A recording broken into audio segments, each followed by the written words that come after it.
Oke, terima kasih. Luar biasa. Assalamualaikum warahmatullahi wabarakatuh. Oke, saya senang sekali hadir di Kota Malang. Ini suasana di gedung ini persis kalau kita hadir ke acara pertandingan sepak bola Arema di stadion. Wah, itu geloranya seperti ini nih.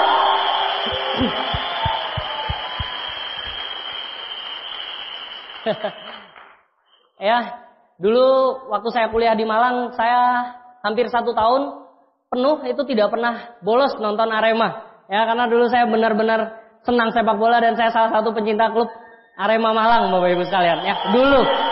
Ya, sampai sekarang. Oke. Baik, perkenalkan nama saya Fauzan Mutakin.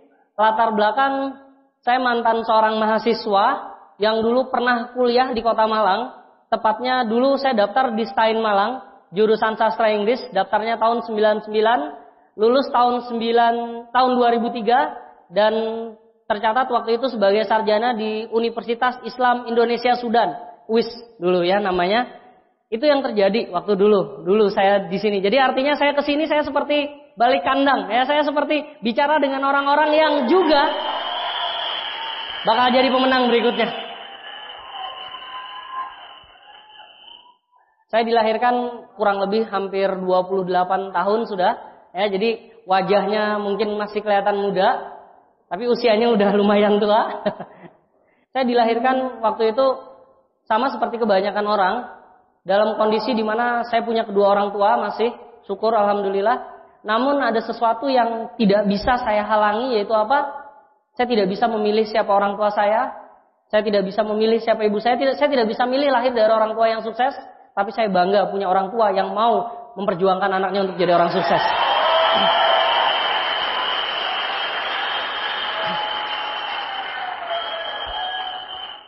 Waktu saya usia 3 tahun 15 hari, ada hal yang sangat tidak enak dalam kehidupan saya. Ibu saya meninggal. Jadi ibu kandung saya meninggal pada waktu umur saya 3 tahun 15 hari. Nah waktu itu saya seperti kebanyakan anak laki-laki ataupun anak kecil lainnya, saya suka main-main dan saya senang disayangi oleh orang tua, khususnya ibu. Tapi sejak ibu saya meninggal, saya sudah tidak bisa lagi merasakan bagaimana kasih sayang dari seorang ibu. Bahkan, andaikan tidak ada foto, saya lupa bagaimana wajah ibu saya. Nah waktu itu Bapak Ibu, waktu ibu saya meninggal, saya tidak menangis. Kata nenek saya tidak menangis. Saya juga tidak sedih karena saya tidak tahu apa yang terjadi dengan ibu saya.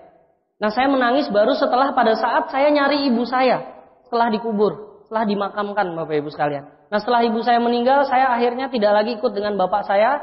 Bapak saya ke Banjarmasin tetap sebagai seorang pegawai negeri sipil, tepatnya di salah satu instansi Departemen Agama di Kalimantan Selatan. Beliau kerja dan saya dititipkan dengan nenek saya. Saya diasuh oleh nenek.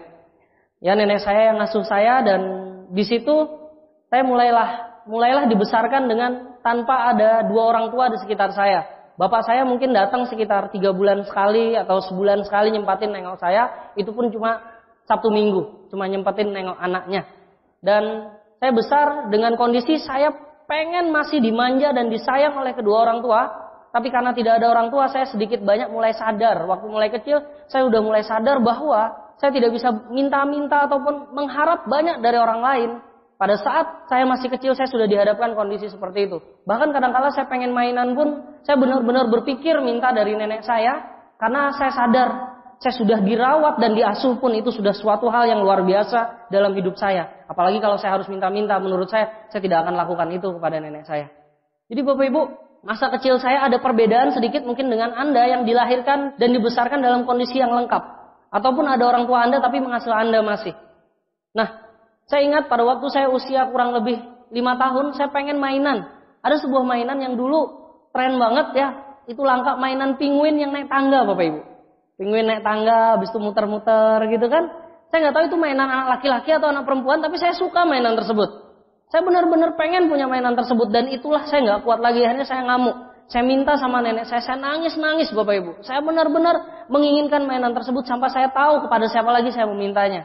Dan akhirnya kurang lebih 3 bulan kemudian saya bisa ditepati. Itu pun setelah nenek saya nabung hasil gaji beliau sebagai seorang PNS. Dan kebetulan juga seorang yang menghidupi tanpa punya suami juga. Karena kakek saya juga meninggal pada waktu itu usia ibu saya masih kecil juga.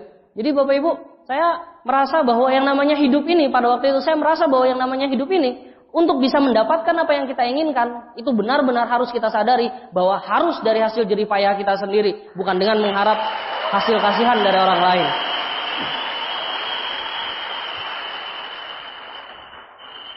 Akhirnya pada waktu saya umur 5 tahun, saya masuk taman kanak-kanak ya di kota Amuntai juga, jaraknya 4 jam dari Banjarmasin. Nol kecil, nol besar saya lalui di sana. Dan akhirnya begitu saya SD, ya sekolah dasar, saya masuk ke Madrasah Ibtidaiyah waktu itu. Saya dibawa ke Banjarmasin oleh bapak saya. Jadi saya akhirnya tinggal sama bapak saya. Dan di sana saya 6 tahun Madrasah Ibtidaiyah. Nah, begitu saya selesai Madrasah Ibtidaiyah, tidak ada suatu hal yang luar biasa dalam kehidupan saya. Prestasi saya juga biasa. Waktu saya sekolah, itu prestasi saya dari kelas 1 sampai kelas 4 SD, itu susah untuk masuk 10 besar. Susah dalam artian mau masuk 10 nggak bisa. Nah, baru setelah saya kelas 5, saya baru bisa masuk ranking 10 besar. Itu sebuah prestasi yang luar biasa buat saya. Nah, kelas 5 ini, saya tumbuh sebagai anak yang kondisi saya biasa. Bapak Ibu ya, waktu itu teman-teman saya mungkin lebih tinggi daripada saya lebih kecil waktu itu. Ya, jadi anak-anak itu kan seneng tuh. Nah, yang kecil ditindas-tindas gitu kan dulu gitu ya.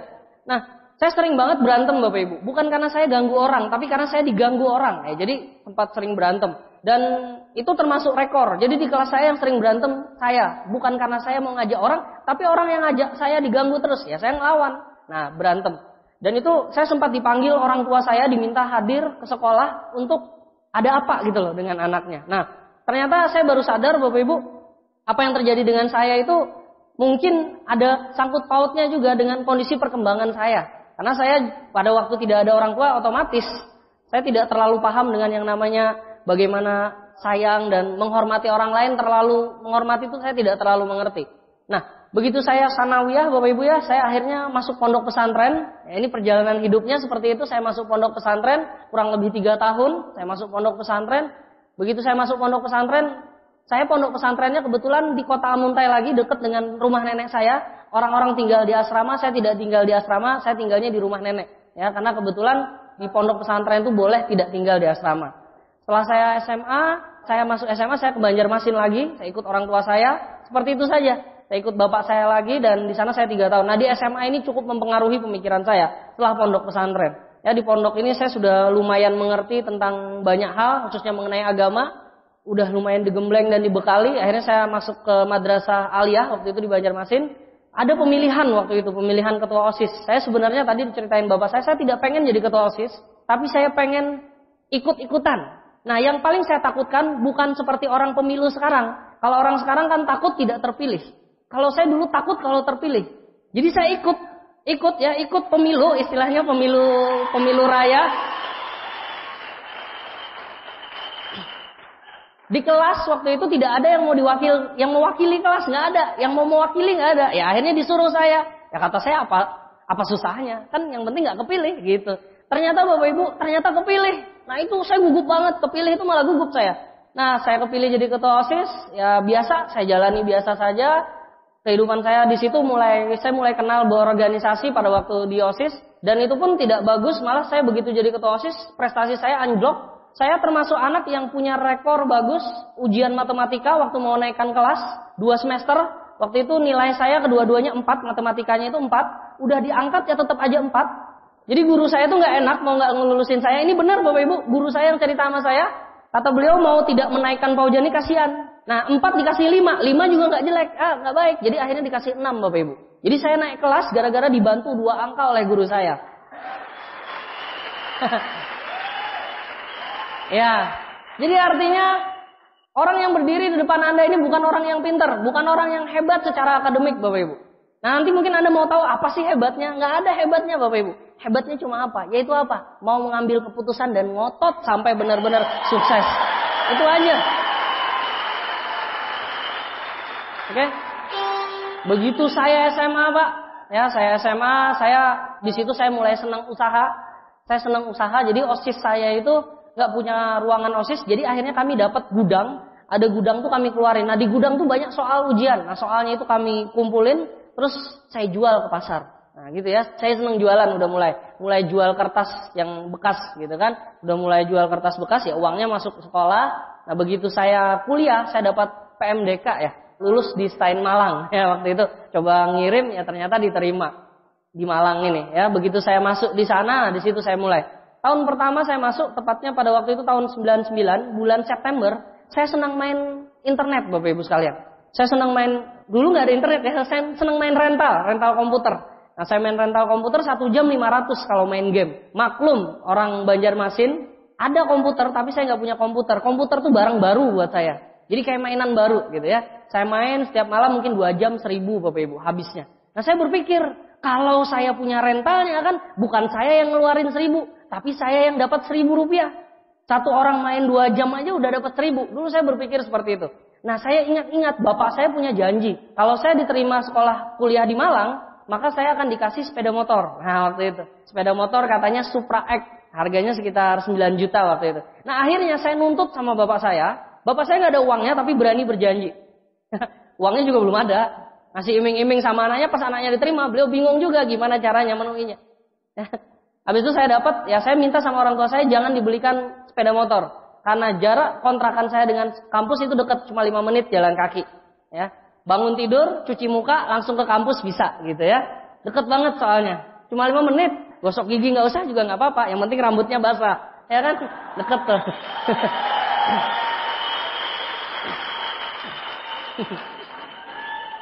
Oke, jadi saya buka rental komputer, waktu itu ada komputernya saya beli, waktu itu saya berangkat ke Surabaya naik bus. Ya, sama bapak saya ditemenin bapak, saya buka rental komputer di Sumbersari namanya, Sumbersari, Anda nanti mungkin saya nggak tahu sekarang masih ada namanya rental komputernya Putra Harapan. Dan di situ saya begitu buka rental komputer, saya pikir bakal langsung untung. Tapi ternyata 4 bulan pertama, hampir 4 bulan pertama, rental saya nggak laku-laku. Padahal biaya yang dikeluarkan udah kurang lebih 11 juta. 4 unit komputer, 2 printer. Ternyata katanya programnya berat, programnya susah. Nah, Bapak Ibu, 4 bulan itu yang saya lakukan adalah saya nongkrongin terus rental komputer itu. Saya sempat kepikiran untuk berhenti. Tapi kata bapak saya, jangan berhenti kalau sudah mulai. Teruskan. Nanti kamu juga tahu sendiri. Ya 4 bulan Bapak Ibu rental itu buka tanpa ada yang datang. Kalaupun ada yang datang, setelah itu orang pulang. Nah akhirnya Bapak Ibu rentalnya udah mulai ngerti, udah mulai bisa. Saya sampai seringkali nangis malam hari karena itu nggak laku-laku Pak. Karena saya rasa membuang uang 12 juta, hampir 12 juta hanya untuk sebuah usaha yang tidak menghasilkan apapun selama 4 bulan. Dan akhirnya Bapak Ibu, begitu masuk bulan-bulan berikutnya saya dapat teknisi dan ada orang yang ngerti, mereka yang memperbaiki dan rentalnya laku. Nah di situ saya mulai mengalami yang namanya mulai punya bisnis. Saya mulai suka bisnis. Saya buka rental dan di situ saya mulai dapat penghasilan. Dari 4 rental komputer dalam 1 tahun bisa jadi 12 unit rental komputer. Setelah itu, ya. Oke. Nah waktu itu saya mulai sudah sama orang tua, tidak minta uang lagi sama orang tua. Kemudian saya ingat pada waktu itu, mungkin kalau di sini ada teman saya masih ingat banget. Waktu itu saya jualan juga sambil buka rental komputer, saya jualan buku.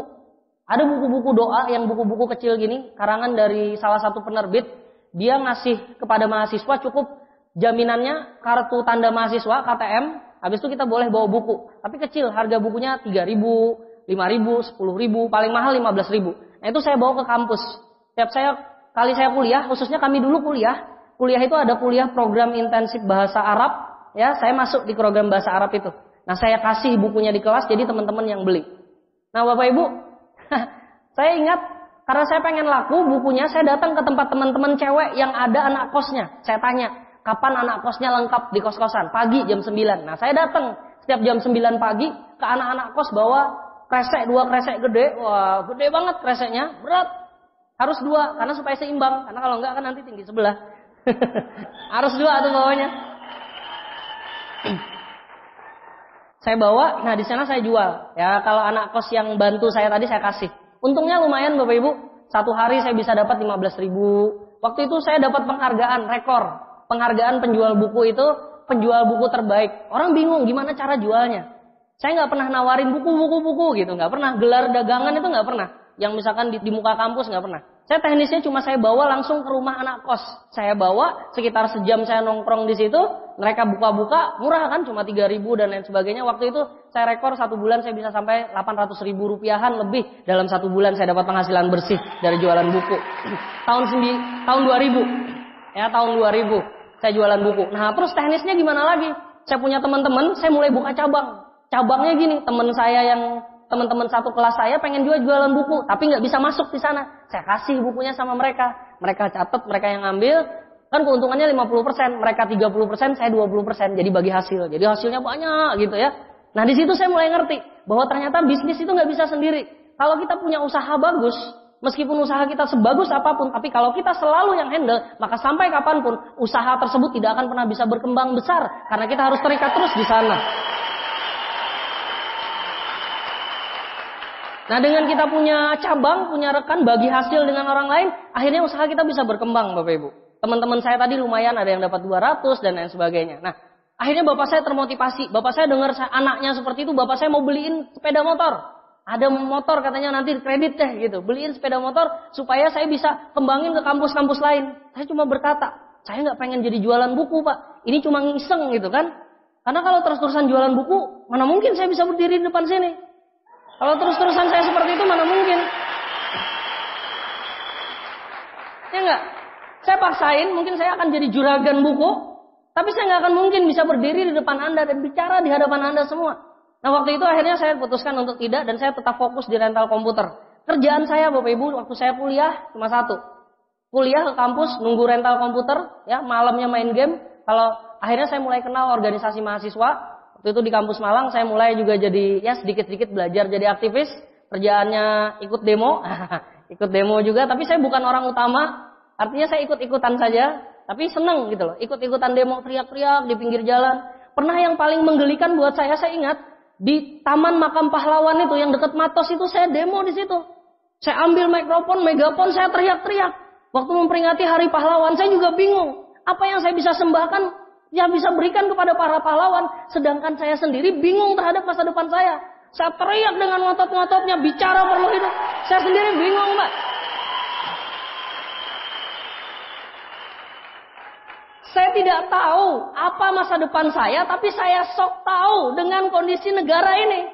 Mikirin negara, saya gayanya mikirin negara, tapi mikirin masa depan saya tidak tahu. Keluar dari kampus, saya mau jadi apa, saya nggak tahu. Apa yang saya bisa berikan dengan orang tua saya tidak tahu. Apa yang bisa berikan bisa buat nenek saya, buat keluarga saya. Orang yang pernah bantu saya tidak tahu sama sekali. Dan di situ saya mulai sadar. Ternyata untuk merubah bangsa ini tidak perlu dengan merubah bangsanya. Rubah diri kita masing-masing, maka kita bisa berubah. Nah, mulai hari itu saya ambil kesimpulan. Oke deh, setiap orang memang beda berpikirnya Bapak Ibu. Saya beda, saya percaya semua orang punya gaya berpikir berbeda. Tapi ya mungkin Anda akan sepakat kalau seperti ini. Saya berpikir mulai hari itu, saya harus percepat selesai kuliah. Karena kalau saya selalu kelamaan di sini, saya hanya kelamaan bicara teori tanpa saya pernah bisa action dan saya tidak pernah bisa melakukan prakteknya sama sekali.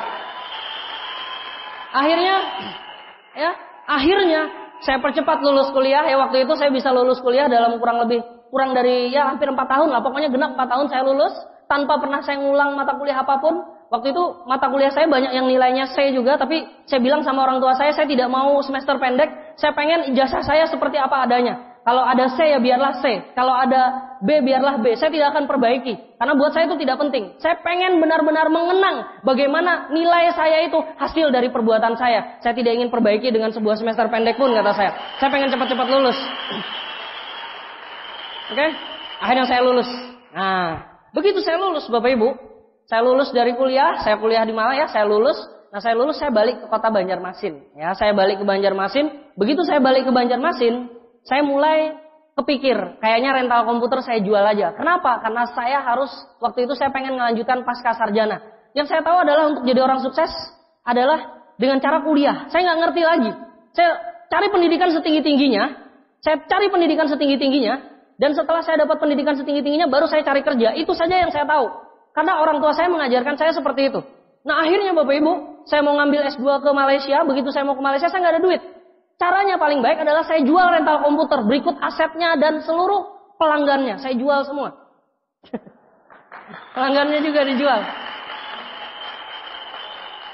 Ada adik kelas yang mau beli, ya waktu itu syukurlah lumayan uangnya. Sekedar informasi Bapak Ibu, waktu itu saya kuliah di Malang itu sambil saya rental komputer, 1 bulan itu bersih pasti minimal 1.500.000. Sama kayak gaji waktu itu ya.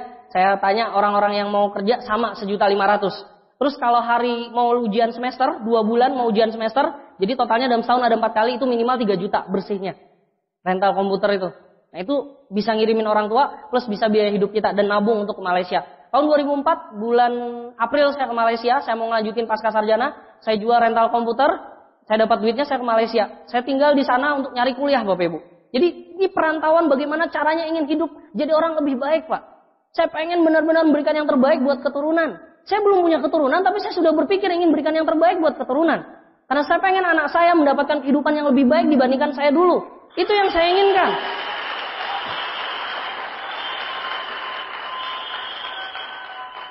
Tapi ya, entah bagaimana Bapak Ibu, waktu itu saya di Malaysia saya tidak diterima. Alasannya sederhana. Karena pada waktu tahun 2004 di Malaysia tidak kenal yang namanya perguruan tinggi, itu namanya sekolah tinggi. Karena waktu itu ijazah saya tulisannya S-Tain masih. Dia tidak kenal sekolah tinggi pada waktu itu. Yang mereka kenal cuma institut sama universitas. Dan saya akhirnya tidak bisa masuk. Karena pemerintah negara sana dari departemen pendidikannya tidak tahu. Nah akhirnya saya pulang ya. Saya pulang ke Banjarmasin. Ya udah saya mau lanjutin. Kata saya kok coba kalau dulu istilahnya institut atau universitas kok sekolah. Mereka nganggap sekolah itu lulusnya SMA. Iya benar. Mereka bilang sekolah itu SMA. Bukan perguruan tinggi. Saya jadi garu-garu kepala kan. Ya udah saya pulang. Saya mulai mau pulang ke Banjarmasin dengan hati tercabik-cabik. Impian begitu besar nggak dapat, tapi ternyata Bapak Ibu, di situ saya dapat berkahnya. Di situ Tuhan menentukan sesuatu yang luar biasa. Di situ Pak. Di situ. Saya pulang ke Banjarmasin bulan Mei. Mau ngelamar S2 lagi, mau ngelamar lagi S2 kan karena ada penerimaan. Saya mau kirim lagi surat ke Malaysia sambil saya ngelamar di Banjarmasin. Nah, di situ sambil menunggu, waktu itu teman saya, adik kelas saya di Malang, namanya Agus, nawarin saya MLM. Saya nolak Pak. Saya nggak mau, masa adik kelas nawarin kakak kelas kan? Saya dulu berpikir bisnis network marketing, mungkin Anda berpikir seperti ini. Masa dia jadi atasan saya? Kok dia bisa jadi bos saya? Masa kan saya kakak kelas, masa saya yang jadi bawahannya? Saya berpikir seperti itu Pak. Kata saya ini bisnis cuma susun-susun manusia gitu kan. Saya cuma berpikir, ini benar nggak bisnis ini bagus? Nah, waktu itu saya nggak gubris dia cerita terus MLM-nya, dan saya sempat kaget. Kenapa? Karena dia bisa bertahan kurang lebih 2-3 tahun di sana, padahal tidak ada hasilnya. Tapi PD-nya minta ampun. Nah, saya ingat waktu saya ke Malaysia, saya kepukul. Di Malaysia, setiap rumah tangga itu kenal dengan network marketing, dan rasanya sangat ketinggalan zaman kalau nggak join network marketing. Itu yang terjadi di sana.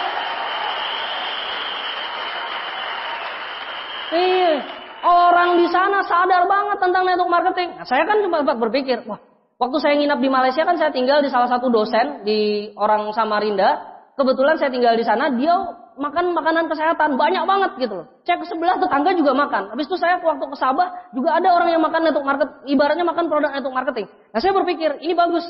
Indonesia ini kan biasanya ketinggalan. Kalau Banjarmasin tuh kami bilang kalau di Jakarta udah 2 bulan, trennya itu udah 2 bulan di Jakarta, baru 2 bulan kemudian di Banjarmasin. Nah, Indonesia ini sama. Tren orang udah bertahun-tahun baru di Indonesia mulai. Nah, jadi kalau Anda jalankan bisnisnya Anda masih merasa aneh, tenang Pak, ini kejadiannya sama seperti botol air mineral. Dulu orang bilang air mineral ini, ngapain jual air mineral lebih mahal daripada bensin? Aneh, beli teh dalam botol kok mahal-mahal. Tapi sekarang Pak, siapa yang berani bilang bahwa ini ketinggalan zaman? Malah orang yang sampai nggak ngambil air mineral ini, dia yang ketinggalan zaman. Nah itu. Network marketing juga seperti itu. Hari ini ada yang bilang, ketinggalan zaman, kayak gini. Ada orang datang presentasi, leader Anda misalkan dia presentasi, ya, dia di bawah, tapi dia masih ngejek-ngejek. Bapak Ibu, hari ini Anda boleh ngejek-ngejek orang seperti itu, tapi beberapa tahun ke depan, Anda yang akan ngejek diri Anda sendiri karena Anda tidak ngambil keputusan untuk mendengar sebentar. Oke Bapak Ibu, akhirnya saya mulai teringat dengan teman saya tadi, ya, namanya, saya ingat kata saya kayaknya beliau nih usahanya ada nggak ya? Karena saya kan nganggur, udah hitungannya nganggur nih. Sambil nunggu kuliah, mending saya nanya-nanya dia, siapa tahu bagus prospeknya. Tapi saya nggak sempat nanya, kebetulan ada orang yang datang nawarin bisnis ini. Setelah saya berapa kali pengen dipresentasi bisnis seperti ini, tapi tidak pernah ada yang presentasi. Saya pengen banget gitu loh, karena saya penasaran.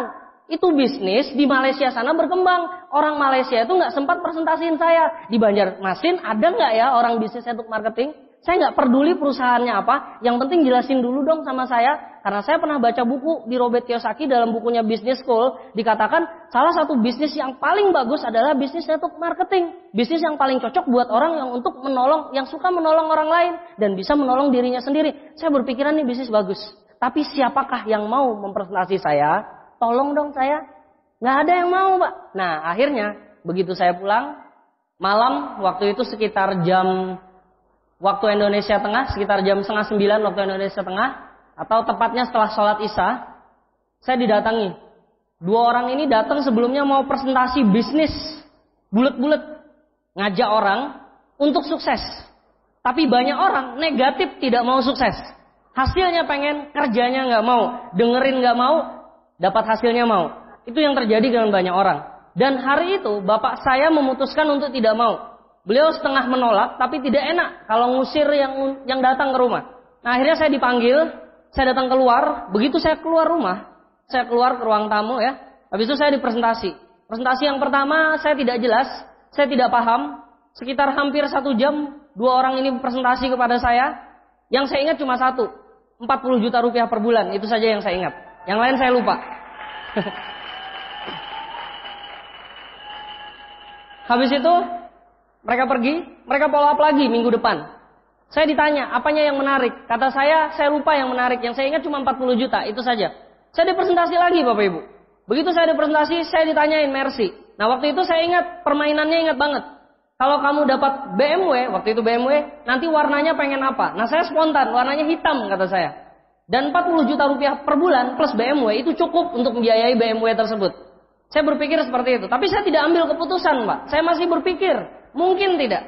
Oke, masuk yang ketiga, pertemuan yang ketiga, kurang lebih 2 minggu kemudian, saya akhirnya di follow up, dan akhirnya saya memutuskan untuk bergabung, meskipun saya bergabung dalam kondisi yang sebenarnya, saya dalam kondisi keuangan sangat tipis.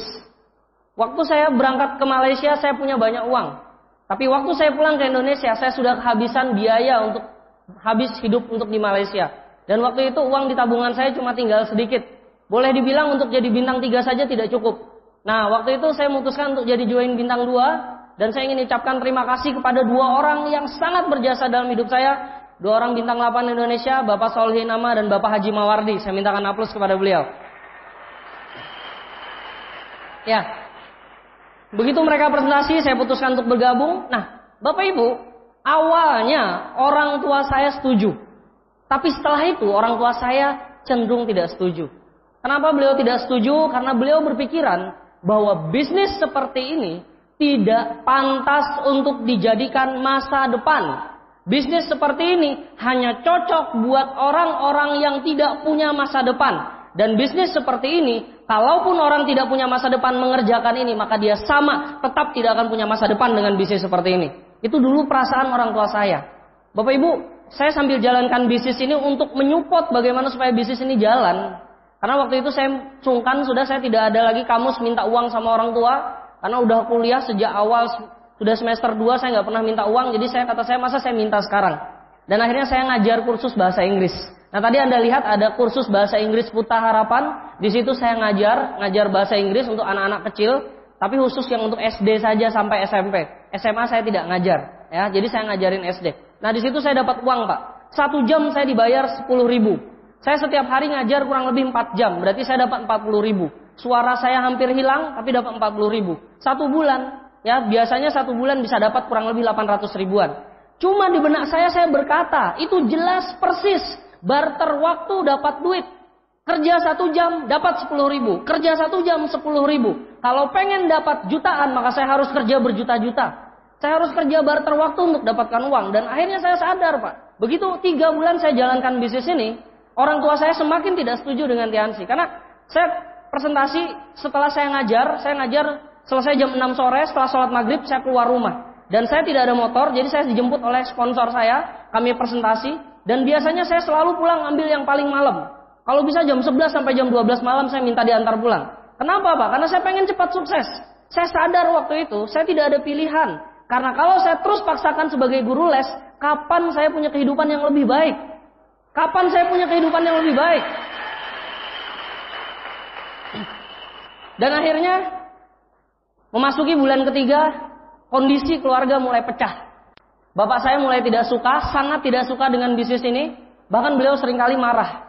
Bawaannya cemberut aja Pak. Anda bisa bayangkan orang tua Anda itu tersenyum, bahagia dan menangis itu sangat jarang dalam kehidupannya. Yang pertama, orang tua Anda mungkin akan tersenyum manis dan bahagia pada saat Anda lahir ke muka bumi. Yang kedua, pada saat Anda wisuda atau Anda mendapatkan prestasi yang bersejarah. Yang ketiga, pada saat Anda menikah. Cuma paling seperti itu saja suatu hal yang paling berharga dalam hidup orang tua Anda. Nah hari itu Pak, saya melihat hidup bapak saya itu tidak nyaman. Ketemu saya wajah beliau cemberut.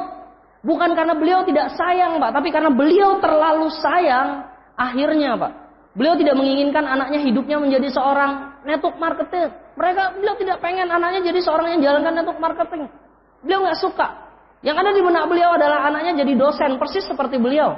Tapi saya ingat Pak, waktu itu saya dipinjemin oleh upline saya buku.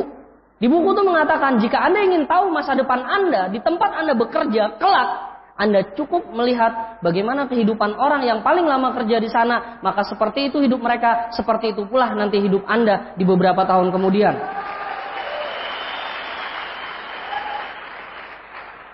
Akhirnya saya berkaca pada diri saya sendiri. Rumah yang kami tinggali, yang ditinggali oleh orang tua saya, itu adalah hasil pada waktu bapak saya, dari saya masih belum lahir, bapak saya udah nabung, sampai saya kelas 6 SD, baru orang tua saya bisa punya rumah.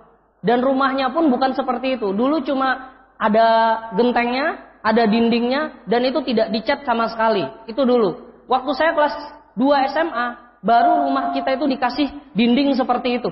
Jadi kurang lebih memerlukan hampir 17 tahun orang tua saya nabung dengan cara yang halal dan dengan cari penghasilan tambahan sebagai orang yang ngajar kursus bahasa Inggris, baru bisa buat rumah seperti itu dalam waktu hampir 17 tahun di tempat beliau bekerja.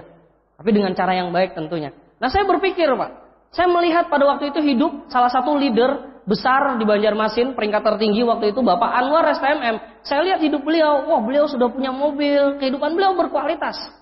Wah kata saya, kalau saya ngikutin Pak Anwar, saya bisa seperti beliau. Tapi kalau saya paksakan diri saya untuk hidup seperti keinginan orang tua saya, maka hidupnya akan sama. Dimana pada waktu itu Bapak saya berkata kepada saya, kalau kamu mau S2, cari uangnya sendiri. Karena Bapak tidak bisa lanjutkan untuk S2 kamu. Bahkan jika kamu ingin menikah dalam waktu 1-2 tahun ke depan, Bapak tidak bisa bantu untuk menikah. Karena waktu itu Bapak Ibu ada satu hal yang saya takutkan. Menikah di Kalimantan Selatan, tepatnya di Banjarmasin, itu harus ada jujurannya Pak. 10 juta, 20 juta. Kalau nggak ada duit, Anda nggak bisa menikah. Belum biaya menikah. Nah saya mikir, kalau saya tetap ngotot, kapan saya menikahnya? Maka saya berpikir Tiansi. Karena dengan jalankan Tiansi, bisa penghasilan 40 juta. Sedikit aja deh. Miskin-miskin banget 10 juta rupiah per bulan. Itu bisa menikah. Saya cuma berpikir seperti itu. Itu salah satu yang saya takutkan. Jadi kalau ada di antara Anda datang ke ruangannya, Anda berpikir, bisa nggak saya nikah? Apalagi punya pacar anak Kalimantan. Siap-siap, Anda harus punya uang. Kalau Anda nggak punya uang, Anda nggak bakalan bisa nikah nantinya. Pak Agus ketawa banget tuh. Iya Pak, nggak bisa hanya modal ganteng. Sekarang nih tanya sama bapak-bapak, sama ibu-ibu khususnya, anak remaja putri. Kalau Anda dihadapkan dengan sebuah pilihan, ada laki-laki ganteng, baik hati, tidak sombong. Pokoknya benar-benar taat beribadah, miskin. Satunya, anaknya, baik hati, tampan, gagah, kaya raya. Anda pilih yang mana Bapak Ibu sekalian? Yang kaya apa yang biasa? Lah ya itu berarti kan mencirikan bahwa harta itu bukan segalanya. Tapi dengan ada memiliki harta, Anda bisa lakukan banyak hal. Itu adalah alat untuk membuat hidup Anda jadi jauh lebih berkualitas dan bisa membantu banyak orang. Ya, akhirnya saya putuskan, nah waktu masuk bulan ketiga, orang tua saya mulai marah. Dan marahnya ini udah gak ketulungan. Jadi saya tidak pernah lihat orang tua saya semarah itu setiap hari. Wajah beliau selalu cemberut. Saya mulai di bulan ketiga, saya mulai jarang teguran sama orang tua. Karena setiap kali saya ngobrol, bapak saya pasti marah terus. Hampir itu 6 bulan saya lalui Pak. Dingin seperti itu 6 bulan. Dan hampir jalan itu hampir 1 tahun sejak saya mulai. Saya ingat, waktu itu bapak saya bilang sama saya, ingat banget, kalimatnya menancap di hati saya. Dan itu membuat saya kepepet untuk jadi sukses di bisnis ini. Bapak saya bilang, kalau 2 tahun katanya bisa jadi bintang 8 di bisnis ini. Kalau sampai 2 tahun kamu gak jadi bintang 8, masa depanmu hancur. Saya dibilang seperti itu Pak. Kata saya langsung bilang sama orang tua saya, Pak, 2 tahun jadi bintang 8 itu mungkin, asalkan kita serius jalankan kurikulumnya sama seperti kita kuliah. 4 tahun kita bisa lulus, asalkan kita serius, tidak perlu 6 tahun. Saya cuma berkata seperti itu dan bapak saya bilang buktikan. Karena kalau tidak, bapak tidak bisa bantu kamu. Karena saya seorang PNS, bukan seorang pengusaha. Tidak bisa nanti modalin kamu untuk buka usaha. Bapak ibu, hari demi hari saya lalui dan akhirnya kalau saya pulang malam rumah dikunci, saya harus lewat masuk setiap hari hampir 6 bulan. Saya kalau pulang ke rumah saya harus lewat jendela. Jendela rumah saya itu kebetulan kalau sore ditutup, nah saya pura-pura tutup duluan tapi saya tidak pernah kunci. Jadi saya naiknya lewat jendela. Seringkali tukang jaga malam itu ketawa lihat saya. Karena naik lewat jendela. Itu saya lakukan Bapak Ibu. Berbulan-bulan saya lakukan itu. Untuk supaya tidak ribut dengan orang tua. Jadi saya kasih tips kepada Anda. Untuk sukses di bisnis ini mungkin ada rintangan. Setiap orang rintangannya berbeda-beda. Tapi percayalah. Rintangan tersebut jika Anda mau lalui. Anda pasti bisa sukses di bisnis ini. Itu pasti bisa. Dan Bapak Ibu. Jika ada kendala seperti itu, jangan pernah berdebat. Tidak perlu Anda berdebat dengan mereka. Cukup buktikan. Tidak ada gunanya Anda ngomong. Tidak ada gunanya Anda selalu memperjuangkan pendapat Anda, sedangkan Anda tidak pernah memperjuangkan impian mereka. Perjuangkan impian mereka. Pada saat Anda berhasil sukses, mereka akan sadar bahwa apa yang Anda lakukan itu benar-benar luar biasa untuk kehidupan mereka. Ya, saya mulai presentasi. Presentasi saya yang pertama, Bapak Ibu, bukanlah presentasi yang sempurna. Saya pernah pertama kali presentasi, saya undang teman saya ke rumah, saya undang beberapa tetangga ke rumah, sekaligus saya undang sponsor saya. Saya undang Pak Soli Nama dan Haji Mawardi waktu itu ke rumah. Waktu beliau coba untuk presentasi, Bapak Ibu, saya sudah siapkan undangan, saya sudah siapkan papan tulis di tempat kursus saya. Biasa saya ngajar, akhirnya hari itu libur, saya undang semua tetangga, tidak ada yang datang, Bapak Ibu. Presentasi home meeting pertama itu tidak ada yang datang. Dan hati saya lumayan sedih, saya juga manusia, punya perasaan sedih Bapak Ibu. Kata upline saya, tenang, lakukan aja terus, ntar juga jalan. Saya lakukan lagi Pak, saya undang, tidak ada yang mau. Akhirnya sudah, jemput bola, saya mulai datang presentasi ke rumah teman-teman. Saya bawa tas Bapak Ibu, saya sering kali bawa tas, saya datang ke tempat teman saya presentasi. Mereka semua pada ketawa, aduh Jan, jauh-jauh kamu kuliah ke Pulau Jawa hanya untuk jalankan network marketing. Ngapain? Kalau memang seperti ini, mending gak usah jauh-jauh. Sakit Pak. Mending kayak kami, di dekat-dekat sini, tahu ujung-ujungnya juga jadi usaha.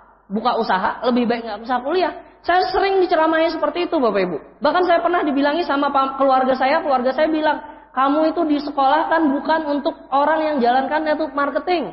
Tidak ada sejarahnya di Kalimantan Selatan, orang jalankan network marketing sukses. Yang ada cuma ceritanya. Tapi buktinya tidak ada, nggak bakalan bisa. Saya selalu presentasi, kita presentasi 1 menit, orang ceramah 10 menit. Kita presentasi 10 menit, ya orang presentasiin kita, orang nasehatin kita 1 jam Pak. Itu yang kita rasakan. Perasaan seperti itu adalah lumrah jika Anda rasakan. Bahkan mungkin Anda pernah, waktu Anda presentasi, ya waktu itu saya ingat banget, waktu saya presentasi pertama kali, saya presentasi sama teman.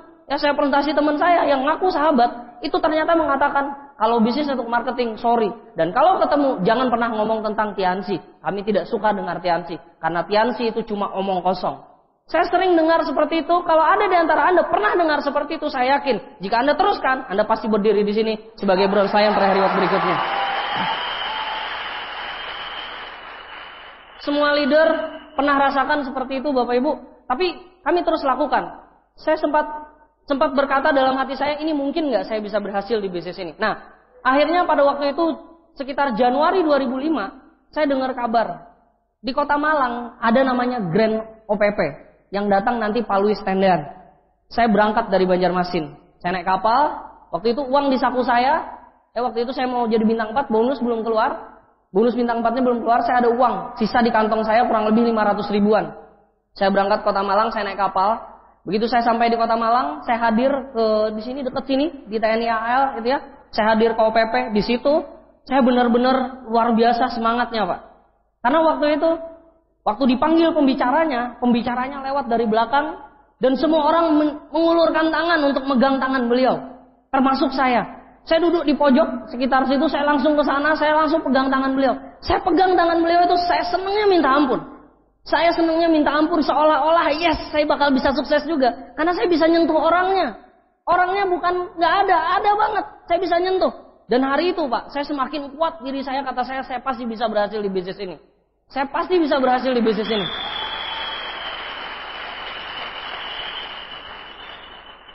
Berikan aplaus yang sangat meriah buat Bapak Louis Tendean, Director for Diamond God Lion. Waktu itu saya juga termotivasi, saya lihat ada seorang anak muda ya, Pak Rizaludin naik ke panggung jadi bintang 7. Saya ingat banget waktu itu. Saya benar-benar termotivasi lihat beliau. Wah, kata saya, karena kan mirip-mirip gitu loh, Pak. Ya. Cabai rawit Pak ya. Kata saya bisa juga seperti itu. Pulang ke Banjarmasin, waktu itu ada acara di Malaysia. Saya ditanya plan saya, ikut nggak Jan ke Malaysia? Ikut, kata saya. Sekitar tanggal 11-an, hampir 20-an, saya dikasih tiketnya dan dikasih tiket acara. Waktu itu harus bayar kurang lebih 500 ribuan. Saya bayar karena waktu itu bonus dikeluarin. Saya dapat bonus, saya berangkat ke Malaysia. Berangkat saya ke Malaysia, Bapak Ibu, hanya bermodal kepercayaan dan yakin bahwa bisa berhasil. Karena waktu itu, untuk ke Malaysia, ikut tur, itu harus bayar 3 juta. Saya hanya punya bonus, waktu itu hanya sekitar 1.600.000. Waktu saya udah fix jadi bintang 4, 1.600.000 saya punya bonus, 500 untuk bayar tiket, sisanya sekitar 1.100.000. Saya berangkat ke Jakarta, itu sudah habis duit, kurang lebih hampir sekitar 600. Lalu saya ke Batam, duit saya sudah habis. Tidak ada lagi uang di kantong, Bapak Ibu sekalian. Tapi Bapak Ibu, yang namanya keajaiban untuk ingin sukses, waktu itu mau nyebrang kan, waktu itu harus bayar fiskal. Saya masih punya paspor karena saya sudah pernah ke Malaysia. Saya dibantu oleh seorang security di Batam dan saya diseberangkan tanpa saya harus bayar. Saya cuma bayar sebuah kapal waktu itu tiket pulang pergi. Nah, saya berangkat, singkat cerita saya di Malaysia, saya nggak tahu gimana caranya hidup, tapi begitu nyampe di terminal di Malaysia, saya dibantu orang, dianterin ke hotel. Habis itu bagaimana ceritanya? Pokoknya intinya saya ngikut-ngikut orang aja, jadi koboi beneran. Benar-benar nggak ada uang, nggak ada sesen pun. Apa yang orang makan, saya sadar, saya bisa sadari Bapak Ibu. Jadi orang sukses itu benar-benar susah. Saya tahu bagaimana rasanya kita nelan air liur kita pada saat lihat orang lain makan. Tapi kita nggak sanggup untuk berkata, untuk minta kepada orang. Karena orang berpikir kalau sanggup ke Malaysia harusnya punya duit. Tapi waktu itu saya tidak punya duit, saya tidak punya uang sama sekali lagi Pak. Tidak ada lagi uang di kantong saya. Yang saya harapkan adalah bonus 1 bulan ke depan. Tapi saya pengen sukses. Kata saya kalau saya bisa ke Malaysia, berarti sama saja ini perjuangan saya untuk bisa jadi seorang pemenang. Itu bisa saya lalui asalkan saya serius. Waktu itu Bapak Ibu, ya, waktu itu saya masuk di mobil.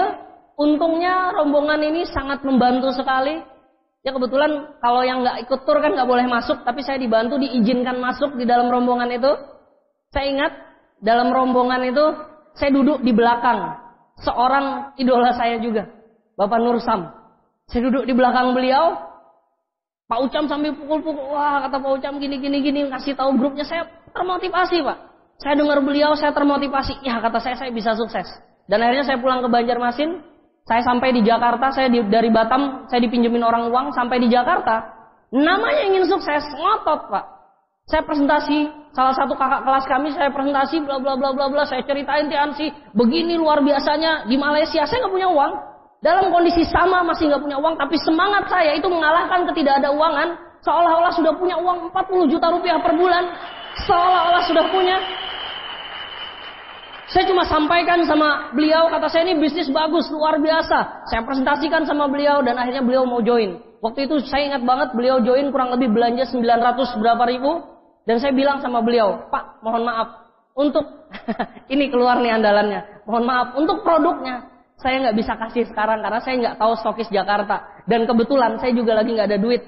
Saya bawa dulu duitnya, saya pinjam buat tiket pesawat pulang ke Banjarmasin. Habis itu nanti 2-3 hari kemudian saya ganti. Beliau kaget, bengong. Katanya bisnis miliaran. Puluhan juta datang dari Malaysia. Kok malah nggak punya duit? Tapi sekali lagi Bapak Ibu, sikap kita mengalahkan segalanya. Saya bilang sama beliau, Pak tenang. Ini saya akan kembalikan dan nanti saya kasih produk. Oke deh, nggak apa-apa. 1-2 tahun lagi saya akan jadi pemenang di bisnis ini. Tinggal apakah Anda percaya atau tidak, saya pasti bisa buktikan. Bapak Ibu, begitu saya pulang Banjarmasin, ya, saya sudah kembalikan barangnya, ya sudah selesai. Dan hari itu saya mulai tambah yakin dengan bisnis ini. Kesana kemari saya bawa fotonya. Nah, saya ingin sarankan kepada Anda, kalau ada konferensi, ada acara di luar negeri, Anda punya uang pas-pasan. Anda mikir, mana yang lebih baik? Saya tabung uangnya, atau saya ikut berangkat ke luar negeri meskipun uangnya pas-pasan. Saya ingin sarankan kepada Anda, lebih baik Anda berangkat ke luar negeri, biar Anda tambah yakin di bisnis ini, karena Anda investasi yang begitu banyak Pak. Biar Anda tambah yakin. Tapi ingat Bapak Ibu, jangan lakukan yang seperti tadi karena itu tidak baik. Kalau Anda tidak benar-benar yakin, Anda mungkin akan jatuh di bisnis ini. Saya ingin sampaikan kepada Anda bahwa keyakinan itu bisa mengalahkan ketidakmungkinan apapun juga. Kalau tidak mungkin orang bilang, tapi kita yakin, itu pasti mungkin Bapak Ibu. Itu pasti mungkin. Oke, akhirnya saya putuskan untuk tidak jadi S2. Saya putuskan untuk tidak S2 pas tepat bulan Februari, seharusnya kan bulan Februari 2005, saya daftar kelas Pascasarjana di Banjarmasin untuk bulan Mei. Nah saya daftar, bapak saya udah nggak mau ngasih uang, saya daftar sendiri, saya diterima Pascasarjana, bapak saya bingung Pak. Orang tua saya bingung, kok bisa dia daftar S2? Padahal nggak ada duit. Kok bisa ke Malaysia? Padahal nggak minta duit. Berarti tiansinya jalan dong. Nah, waktu itu bapak saya sempat bilang, daripada kamu jalankan bisnis yang tidak pasti seperti ini, lebih baik kamu jadi seorang bekerja seperti bapak. Bagus. Saya bilang Pak, itu bisnisnya, siapa bilang bisnis ini tidak pasti? Bisnis ini pasti. Presentasi bintang 3, jika orang join, kita dapat bonus. Pasti. Kalau kita serius, kita komitmen jadi bintang 8, 40 juta rupiah per bulan, pasti kita dapatkan. Kalau kita ngotot, itu pasti. Apanya yang tidak pasti? Saya waktu itu sempat berpikir malah, saya diskusi sama diri saya Pak. Saya diskusi sama diri kita sendiri. Saya bilang, kata saya, kalau saya lulus kuliah, itu malah yang tidak pasti. Lulus kuliah pun saya tidak tahu pasti di mana saya bekerja pada waktu itu. Saya tidak ngerti di mana saya akan bekerja. Saya harus berjuang lagi untuk dapatkan kerja. Tapi kalau join di bisnis ini, hari ini saya join bintang 1, join bintang 2, join bintang 3. Besok jika saya lakukan presentasi, 1 bulan kemudian, sudah pasti bonus akan kita dapatkan lewat bisnis ini. Itu pasti. Saya berpikir itu lebih pasti. Dan akhirnya Bapak Ibu, betapa panjangnya perjuangan saya sama orang tua. Tepatnya pada waktu bulan Juni 2005, baru orang tua saya negur saya. Itu tepatnya pada waktu habis sholat Jumat. Karena di kampus tempat beliau ngajar, itu banyak mahasiswa yang join TNC dan kebetulan ada di grup kita. Waktu itu saya pulang sholat Jumat, saya sama beliau nanya berapa bonus, saya tidak bilang. Pas begitu nyampe di rumah, saya tunjukkan sama beliau, ada bonus, waktu itu slip bonus kurang lebih 6 juta. Saya dapatkan dari bisnis TNC pada waktu saya masih bintang 5. Dan di situ air mata beliau menangis, beliau benar-benar bangga. Dan beliau berkata, saya tanya, andaikan saya kerja di kantor, andaikan saya bekerja seperti yang Bapak harapkan, kapan kira-kira saya dapat penghasilan seperti ini? Beliau katakan, ini bisnis yang bagus, teruskan. Disitulah hal yang luar biasa Pak.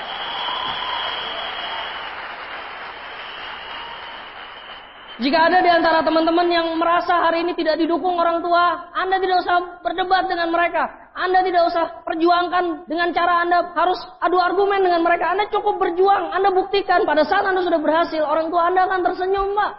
Mereka akan melihat hasilnya dan mereka percaya ini bagus. Itu yang harus Anda buktikan.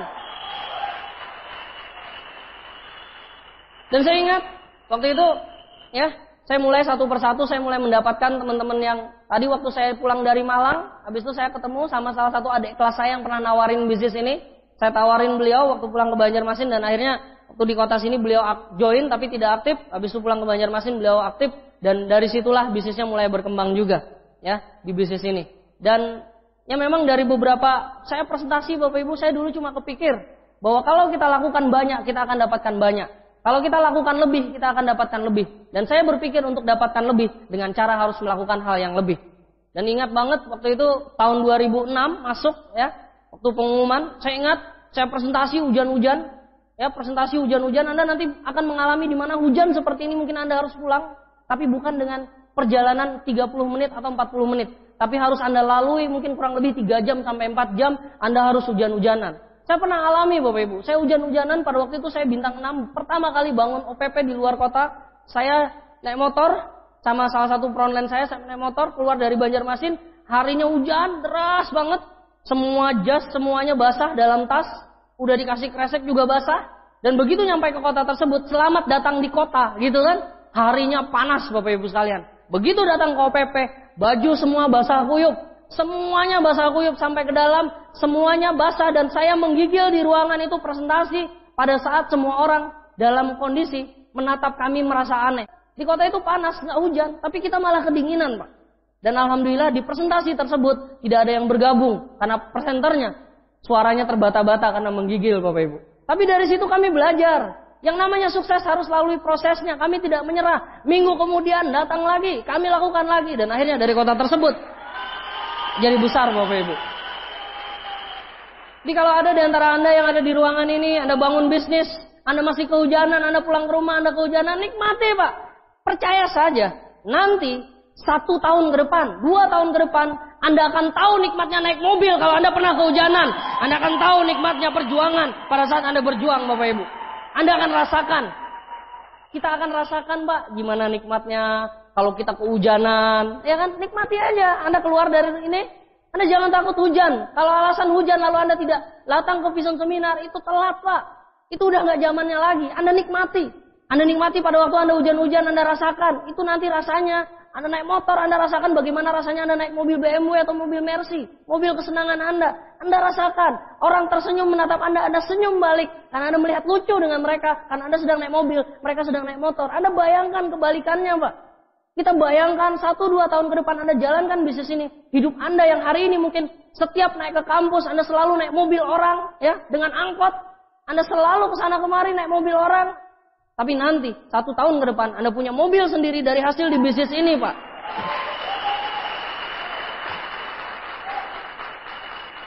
Dan ada hal yang paling berat dalam diri saya adalah pada waktu saya mau jalankan bisnis ini, saya juga berhadapan dengan kondisi di mana sampai sekarang saya tidak terlalu tahu bagaimana kondisi teman-teman. Dulu teman-teman ngaku sahabat sama saya. Begitu kita ajak mereka tidak percaya Pak. Mereka ngetawain. Ah, yang bener aja Jan bisa dapat Mercy. Gak pernah ada yang percaya Bapak Ibu. Tapi begitu kita bisa sukses, mereka baru percaya. Nah, kepercayaan itu timbul pada saat kita sudah bisa memberikan bukti. Tapi buat Anda, orang-orang yang ingin sukses di ruangan ini, kami ingin sampaikan kepada Anda. Anda tidak perlu menunggu bukti dari upline Anda. Anda cukup melihat visinya, Anda lakukan, dan Anda lah jadi pemenang berikutnya. Itu yang paling penting.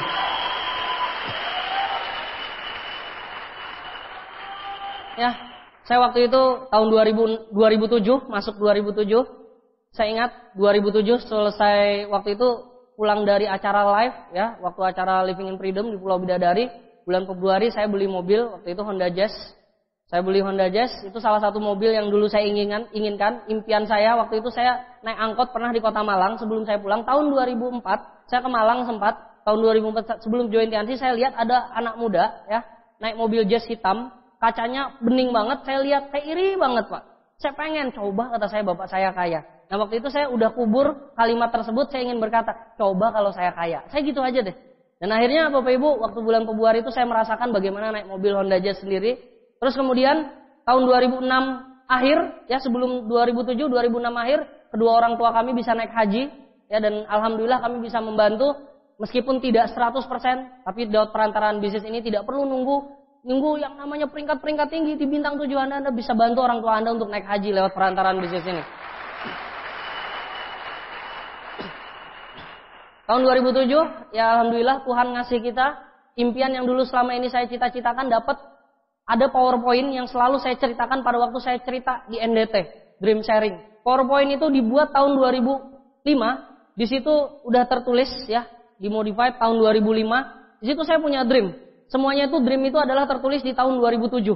Tahun 2007 saya pengen bantu naik haji orang tua saya, ternyata lebih cepat di tahun 2006. Tahun 2007 bulan Januari saya pengen beli mobil Honda Jazz, ternyata Bapak Ibu lewat bisnis ini. Karena kita percaya bukan bulan Januari tapi Februari. Tahun 2007 bulan September 2007 saya tulis saya akan dapat mobil, waktu itu gambarnya BMW. Ternyata bulan September 2007 kita alhamdulillah dapat sebuah Mercedes-Benz C240 elegan lewat perantaraan bisnis ini. Kemudian waktu itu ada yang namanya Holy Land Dream. Saya ingat banget saya tulis saya pengen naik haji atau umroh. Waktu itu ada gambar Ka'bah. Kami tulis Bapak Ibu itu ingin didapatkan pada tahun 2007. Ternyata tidak dapat Bapak Ibu. Dan rumah itu kami pengen beli pada akhir tahun 2008. Ternyata tidak Bapak Ibu. Rumah itu bisa didapatkan pada bulan Desember 2007. Dan pada bulan Oktober 2007 sepulang dari Afrika itu alhamdulillah saya bisa belikan orang tua saya mobil.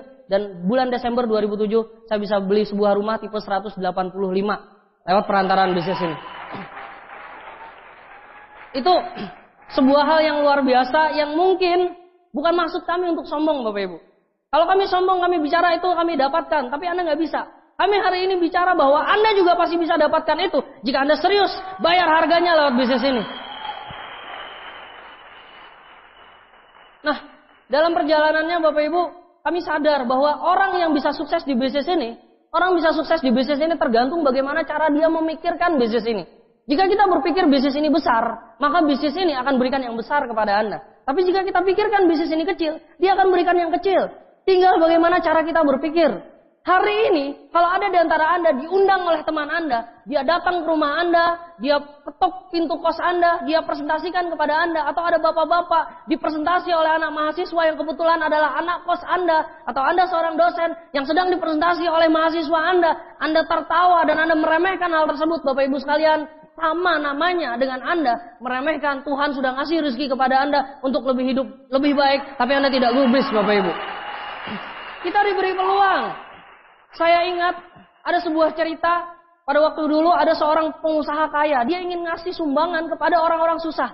Dia kasih di sebuah tasnya ada uang 1 juta US dollar. 1 juta US dollar Bapak Ibu. Dia titipkan kepada pegawainya, kepada pembantunya untuk ketok pintu rumah orang di jam 10 malam.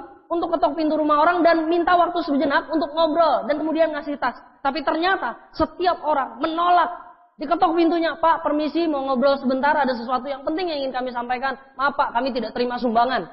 Diketok lagi, mereka bilang, maaf Pak, kami tidak terima sumbangan. Maaf, malam seperti ini kami tidak terima tamu. Maaf. Dan apa yang terjadi Bapak Ibu? Mereka semua menolak uang 1 juta US dollar hanya karena mereka melihat siapa yang menyampaikan. Hanya karena mereka menganggap remeh siapa yang membawa rezeki tersebut.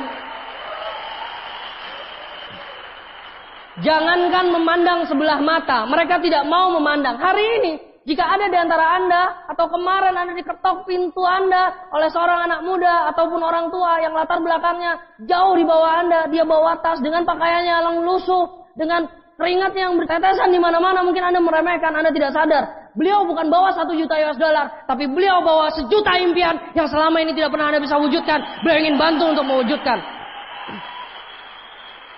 Orang yang mengundang Anda hari ini, orang yang mengundang Anda, orang yang mengajak Anda, orang yang mempresentasikan Anda, orang yang ngotot meminta Anda untuk hadir ke ruangan ini, itu adalah orang yang benar-benar berjasa dalam hidup Anda, tapi Anda tidak sadari hari ini, Anda akan sadari beberapa bulan kemudian. Anda baru sadar Bapak Ibu. Kita tidak pernah berpikir bahwa dalam ruangan ini, orang yang mengajak Anda itu adalah orang yang sukses. Tapi dengan pakaiannya yang serba sederhana, kesuksesannya hanya akan terlihat 2 tahun ke depan pada saat dia sudah ketemu dengan Anda. Tinggal Anda mau tidak. Semua berpulang kepada diri kita Bapak Ibu. Semua berpulang kepada diri kita. Pilihan kita. Apakah kita ingin menjadi orang yang sukses? Kalau ada mungkin di antara kita, saya dulu ingat. Perjalanan hidup saya kebetulan di Kalimantan, banyak anak orang yang kebetulan sukses. Begitu saya tanya, tenang, ngapain saya jalankan bisnis seperti ini? Orang tua saya masih bisa biayai kok. Beberapa generasi pun uangnya tidak habis. Ngapain saya jalankan bisnis ini? Saya punya paman yang kaya, saya punya bapak yang kaya, saya punya ibu yang mampu. Bapak Ibu, buat Anda yang masih muda, saya ingin sampaikan kepada Anda.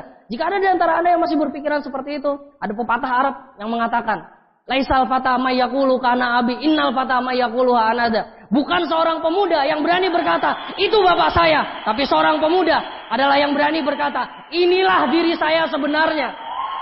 Jika Anda berani mengatakan seperti itu, itulah Anda sebagai seorang pemuda.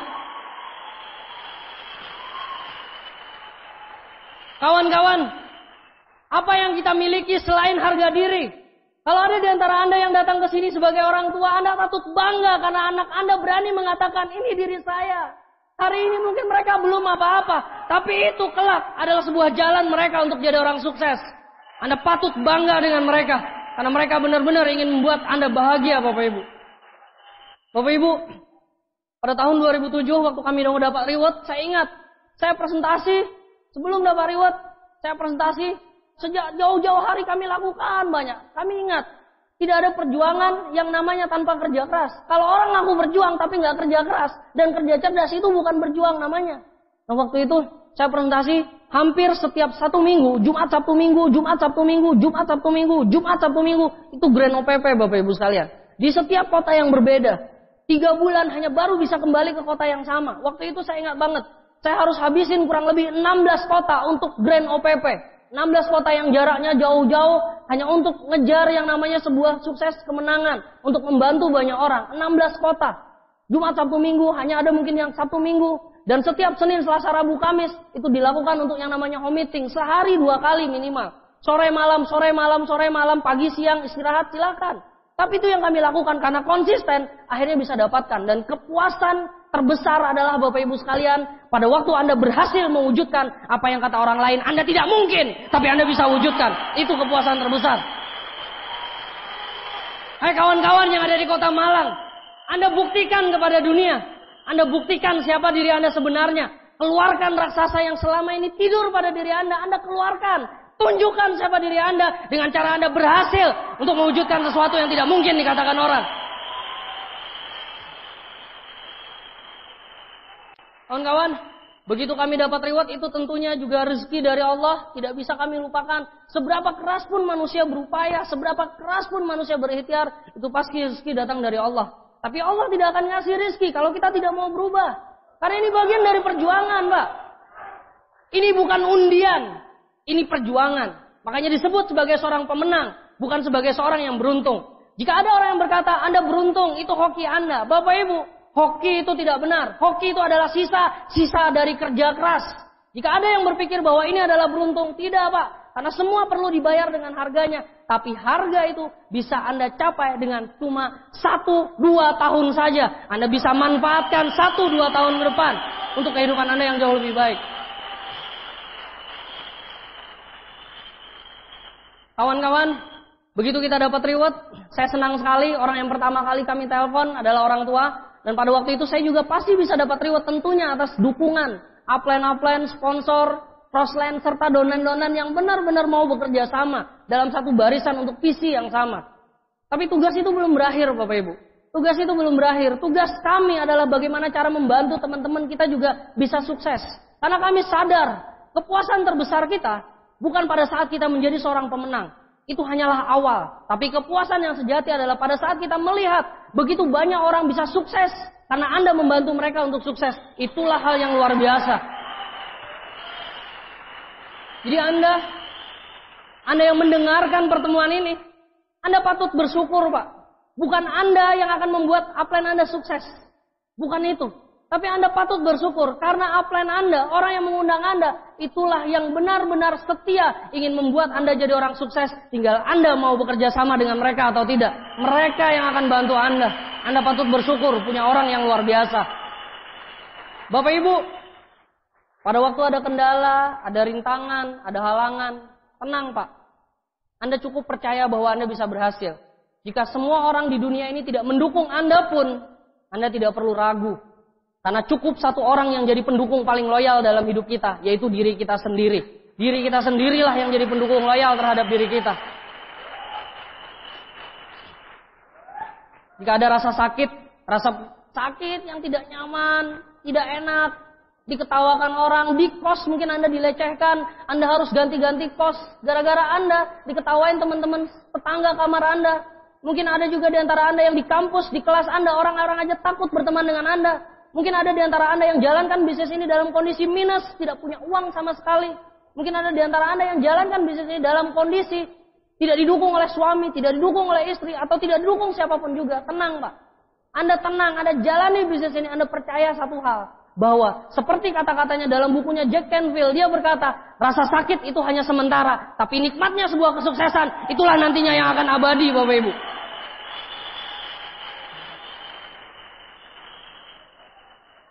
Kawan-kawan, tugas kami masih panjang. Kami pengen melihat Anda suatu saat kelak akan jadi pemenang di bisnis ini. Itu yang kami inginkan. Kami ingin mendengar Anda cerita tentang perjuangan Anda di bisnis ini. Yang akan menginspirasi jutaan penduduk Indonesia untuk berubah. Tidak pernah lagi tergantung dengan siapapun juga. Karena mereka berkata 100% kami bergantung kepada diri kami sendiri. Karena kamilah sang maestro dalam hidup kami. Yang akan melakukan bagaimana kehidupan ini bisa baik atau tidak. Kawan-kawan, saya juga alhamdulillah banget lewat perantaraan bisnis ini akhirnya bisa menikah dengan biaya sendiri. Akhirnya kami bisa menikah dan mempersunting wanita yang benar-benar istilahnya jadi tulang rusuk yang selama ini hilang. Yang dicari-cari ya. Dan akhirnya dapat. Dan akhirnya kita bisa menikah dan itu dengan biaya sendiri. Jadi buat Anda yang teriak-teriak nih, saya tahu Anda masih belum menikah. Kami tahu Anda belum menikah. Anda buktikan dengan cara Anda melamar, Anda biaya nikah, semuanya dari biaya hasil dari bisnis Anda di bisnis Yansi. Dan yang lebih membahagiakan lagi, jika Anda menikah dengan naik mobil BMW atau Mercy Anda sendiri, dengan Anda boyong ke rumah istana, hasil dari perjuangan Anda sendiri, itu luar biasa patut untuk Anda banggakan Bapak Ibu. Cukup 1, 2, 3 tahun. Anda mau melakukan itu Bapak Ibu? Anda mau bayar prosesnya? Oke, jika Anda mau bayar prosesnya 1, 2 tahun ke depan, panggung ini pasti penuh dengan diri Anda semua sebagai pemenang. Oke Bapak Ibu, perjalanan masih panjang, banyak hal yang harus kita lakukan. Besok saatnya kita membuktikan. Hari ini kita berkumpul dalam satu visi untuk membuat sebuah perubahan yang jauh lebih baik. Hari ini, jika ada di antara Anda bintang 3, buktikan 1 tahun ke depan, sesakit apapun, sesulit apapun kondisi Anda harus jadi bintang 8 dan peraih reward di atas panggung ini. Jika hari ini Anda tidak pernah dianggap orang, Anda tidak pernah didengarkan orang, itu tidak penting Bapak Ibu sekalian. Itu tidak penting. Karena itu hanya sementara. Yang abadi adalah pada saat Anda sudah sukses, disitulah Anda bisa rasakan bagaimana rasanya puasnya hasil dari perjuangan Anda. Bapak Ibu, saya pengen ajak Anda, saya ingin ceritakan kepada Anda. Saya pengen cerita kepada Anda satu cerita yang menginspirasi saya. Saya cerita ini karena ini adalah sebuah cerita yang hampir mirip buat saya dengan diri saya. Ada sebuah cerita seorang anak kecil, dia setiap hari diantar oleh ibunya main piano ke seorang guru les piano. Setiap hari dia diantar. Ibunya selalu berkata bahwa dia punya bakat untuk menjadi pemain musik yang hebat. Ibunya selalu mengatakan seperti itu. Tapi sang guru tadi mengatakan, anak tersebut tidak bisa. Kamu tidak bakalan bisa menjadi seorang maestro di piano. Karena memang kamu gak bisa main. Tapi ibunya selalu berkata dan mengantar anaknya untuk pergi ke les setiap hari. Berbulan-bulan dilakukan oleh ibunya. Dan beberapa minggu kemudian, si anak tadi sudah tidak lagi les piano. Teman-teman lesnya bingung. Guru les pianonya juga bingung. Kenapa anak tadi sudah tidak datang lagi? Dan kurang lebih 2 bulan kemudian si anak tadi datang lagi. Pada saat ada konser lomba piano. Dia memelas kepada sang guru untuk dia dimainkan di konser tersebut. Si guru tidak mau. Tapi dia selalu meminta, beri saya satu kesempatan. Saya ingin bermain. Gurunya akhirnya mencoba menyenangkan anak tadi dengan berkata, oke lah kita lihat nanti. Dan tepat di hari konser piano, anak tadi datang. Dan gurunya tidak bisa berkata apa-apa lagi. Begitu tiba saat si anak tadi naik ke atas panggung, gurunya harap-harap cemas. Jangan-jangan konser ini kacau hanya gara-gara anak ini. Karena dia maju dengan pakaian lusuh, rambut yang tidak tertata. Tapi dia maju ke atas panggung dan dia langsung duduk di kursinya. Dia mainkan pianonya dengan penuh keyakinan. Semua penonton terkesima. Semuanya menatap dengan tatapan yang berbinar-binar. Karena hari itu si anak itu bermain begitu bagus. Hari itu dia adalah bintang di acara tersebut. Dia bermain sangat sempurna. Dan begitu dia selesai, semua orang memberi penghargaan dengan cara bertepuk tangan, berdiri, memberikan standing applause kepada dia. Hari itu, pada saat semua orang tepuk tangan, ada seorang wartawan yang menanyakan dia langsung di atas panggung. Bagaimana bisa kamu bermain sehebat itu? Bagaimana mungkin kamu bermain sehebat itu? Si anak tadi langsung berkata, biasanya saya selalu diantar orang tua saya pergi les setiap hari. Tapi beberapa bulan ini orang tua saya tidak bisa mengantar karena orang tua saya kena kanker. Dan beliau meninggal dunia. Dan saya tahu pada waktu beliau masih hidup, beliau tidak bisa mendengar saya bermain piano karena beliau tuli. Tapi hari ini beliau meninggal. Dan hari ini pada saat beliau meninggal, saya percaya beliau bisa mendengar dari surga sana. Saya bermain piano dengan sebaik-baiknya. Saya lakukan yang terbaik yang selama ini beliau inginkan.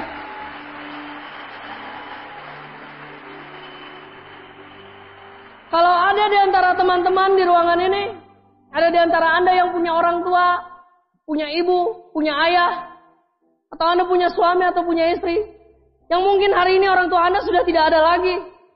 Salah satu dari orang tua Anda sudah tidak ada lagi. Hari ini Pak, Anda buktikan kepada mereka. 1-2 tahun ke depan, titik.